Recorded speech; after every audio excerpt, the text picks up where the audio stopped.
যাবতীয় জল্পনার অবসান ঘটিয়ে বাংলার নতুন মুখ্যমন্ত্রী শুভেন্দু অধিকারী। এবার বাংলায় বিজেপির সরকার, আর এই 2026-এর বিধানসভা ভোটে বিজেপির বিপুল জয়ের অন্যতম কারিগর শুভেন্দু অধিকারী। তিনি হচ্ছেন বাংলার নতুন মুখ্যমন্ত্রী, বিজেপি সরকারের মুখ্যমন্ত্রী শুভেন্দু অধিকারী। বাংলার মসনাদে শুভেন্দু অধিকারী।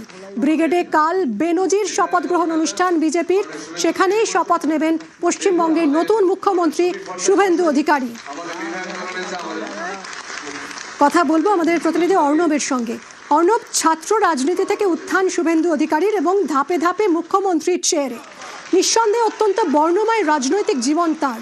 একটু যদি ব্যাখ্যা করা যায়, কোন কোন ফ্যাক্টর কাজ করলো তার এই মুখ্যমন্ত্রী হয়ে ওঠার পিছনে? মূলত তিনটি ফ্যাক্টর এক্ষেত্রে শুভেন্দু অধিকারীর ক্ষেত্রে কাজ করেছে। গত 5 বছর বিজেপি বিরোধী দলনেতা হিসেবে তার যা পারফরমেন্স, সেই পারফরমেন্স কেন্দ্রীয় নেতৃত্বের কাছে কার্যত ফুল মার্কস পেয়েছে। কারণ একটা সময় 77 বিধায়ক নিয়ে বিধায়ক সংখ্যা নিয়ে বিধানসভায় বিজেপি পৌঁছলেও সেই 77 সংখ্যা তারা ধরে রাখতে পারেনি। এরকম পরিস্থিতি হয় 77 থেকে 10-12 কমার পর মনে হচ্ছিল সেটা 50-এর নিচে নেমে যাবে, কারণ দলবদল করে প্রত্যেককে তৃণমূলে চলে যাচ্ছিলেন। সেই জায়গায় ওই 10-12-র মধ্যেই যতজন গেছে দল সংখ্যা হিসেবে কমেছে, তারপরে সেটাকে নামতে না দিয়ে ওই বিধায়কদের নিয়ে বিধানসভায় যে ফাইটটা তিনি দিয়েছেন সেটা প্রশংসিত হয়েছে দলের নেতৃত্বের কাছে। দ্বিতীয় যে বিষয়টি, তার পরিসংখ্যান, জয়ের মার্জিন, এবং একই সঙ্গে তিনি সাংসদ হয়েছেন, সেই অভিজ্ঞতা তার রয়েছে। একই সঙ্গে এইবার নন্দীগ্রামে তিনি হ্যাট্রিক করেছেন, শুধু তাই না, পরপর দুবার, একবার বলা যায় নন্দীগ্রামের মাটিতে, আর এবার তো ভবানীপুরে মমতা বন্দ্যোপাধ্যায়ের পাড়ায় ঢুকে তার বিধানসভা তাকে হারানো 15,000 বেশি ভোটে। এটা অবশ্যই শুভেন্দু অধিকারীকে বড়সড় ভিক্টরি দিয়েছে ওনারা দলের ভিতরে নেতা হিসেবে। আর এর পাশাপাশি শুভেন্দু অধিকারী এরাজ্যের তিনি ইরিগেশন মন্ত্রী ছিলেন, এরাজ্যের তিনি ট্রান্সপোর্ট মন্ত্রী ছিলেন, একই সঙ্গে একাধিক দপ্তর তিনি সামলিয়েছেন, এবং তার জন্য তার যে প্রশাসনিক দক্ষতার প্রয়োজন, সেই প্রশাসনিক দক্ষতা তার রয়েছে, সেটাও তার ক্ষেত্রে একটা অন্যতম উল্লেখযোগ্য ভূমিকা হিসেবে নিয়েছে। সঙ্গে তার যে লড়াকু মানসিকতা এবং এই বিষয়গুলি তাকে মুখ্যমন্ত্রী দৌড়ে, দলনেতা নির্বাচন করার দৌড়ে এগিয়ে দিয়েছে। সঙ্গে থাকো অর্ণব।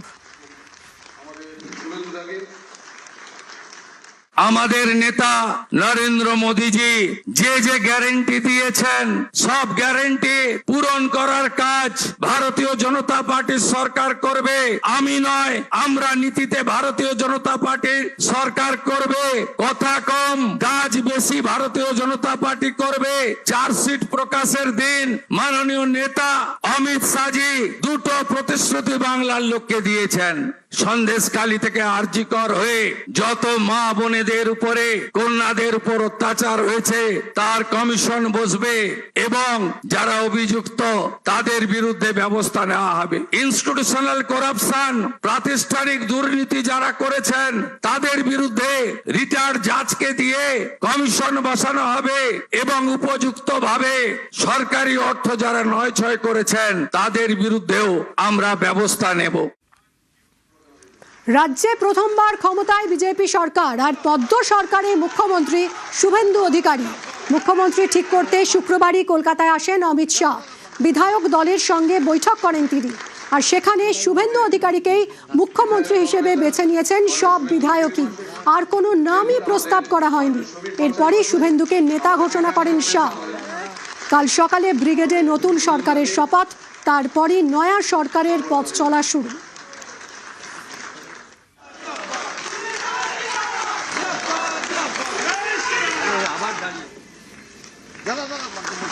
শাহী শুভেন্দু, বিজেপির জয়েন্ট কিলার শুভেন্দু অধিকারী 2016, 2021, 2026 তিনবার নন্দীগ্রামে জয়ের হ্যাট্রিক করেছেন তিনি। 2021 এবং 2026-এ প্রতিপক্ষ মমতা বন্দ্যোপাধ্যায়কে হারান শুভেন্দু অধিকারী। 2021-এ নন্দীগ্রামে মমতার বিরুদ্ধে লড়ে জয়ী হন। 2026-এ নন্দীগ্রাম এবং ভবানীপুর থেকে প্রতিদ্বন্দ্বিতা করেন। নন্দীগ্রামে তার প্রতিপক্ষ ছিলেন পবিত্র কর, যিনি তার অত্যন্ত ঘনিষ্ঠ ছিলেন, এবং ভবানীপুরে মমতা বন্দ্যোপাধ্যায়কে হারিয়ে দেন শুভেন্দু। এবার জোড়া জয়ের কাণ্ডারি শুভেন্দু, আর তিনি জায়ান্ট কিলার। শুভেন্দু অধিকারী বাংলার মুখ্যমন্ত্রী। কথা বলবো, অর্ণব রয়েছে সঙ্গে।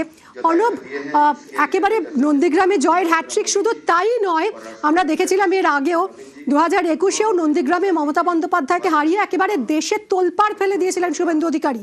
আর এবার আবারও মমতা বন্দ্যোপাধ্যায়কে তার ঘরের মাটিতেই তিনি হারিয়েছেন। এরপরে মানে এখানেই কি কোথাও একটা বৃত্তটা সম্পূর্ণ হয়েছিল? তার মুখ্যমন্ত্রী তিনি হচ্ছেনই, এই দেওয়াল লিখনটা কি 4 তারিখে একেবারে স্পষ্ট হয়ে গিয়েছিল? দেখো, একেবারে তাই। তার যে লড়াকু মানসিকতা, সেই মানসিকতার পুরস্কার হিসেবেই সম্ভবত তিনি দলনেতা নির্বাচিত হলেন, এটা বলা যায়। দেশের রাজনীতিতে, রাজ্য রাজনীতিতে এই নজির ছিল না। দেশের স্বরাষ্ট্রমন্ত্রী আসছেন একজন বিধানসভার প্রার্থীর প্রস্তাবক হয়ে তার মনোনয়ন দাখিল পর্বে। এটা আমাদের রাজ্য রাজনীতিতে দেখা যায়নি।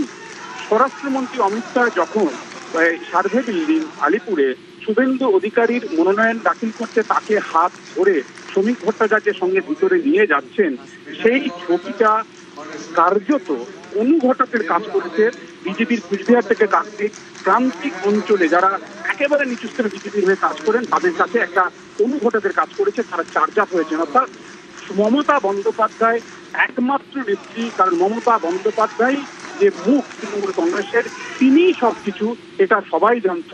মমতা বন্দ্যোপাধ্যায়ের বিরুদ্ধে চোখে চোখ রেখে তাকে চ্যালেঞ্জ করে তাকে হারানোর যে চ্যালেঞ্জটা শুভেন্দু অধিকারী অ্যাকসেপ্ট করেছিলেন, দলের কাছ থেকে তিনি নিয়েছিলেন, সেই অ্যাকসেপ্টটা তিনি যখন উতরে গেলেন, তাতেই স্পষ্ট হয়ে গেছিল যে শুভেন্দু অধিকারী দলনেতা নির্বাচিত হতে চলেছেন, এবং সেটা তাকে অনেকটা এগিয়ে দিয়েছে, তা বলার অপেক্ষা রাখে না।